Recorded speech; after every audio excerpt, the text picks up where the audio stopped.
Hi everyone, in front of me I've got Samsung Galaxy S23 and let me share with you how to reset network preferences on this device. So first of all we have to find and open the settings, and now let's scroll down to the very bottom to actually find the general management.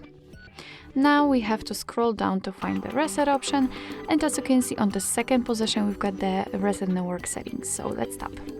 Here your device is informing you that it will reset all settings, including those for Wi-Fi, mobile data and Bluetooth. So let's tap on reset settings, and here again we've got the warning that this action cannot be undone. So let's tap on reset, and as you can see here we've got the information that the network settings have been reset successfully. Be aware that if you've got any kind of screen occurring set, then your device will ask you to enter it in order to confirm the whole step.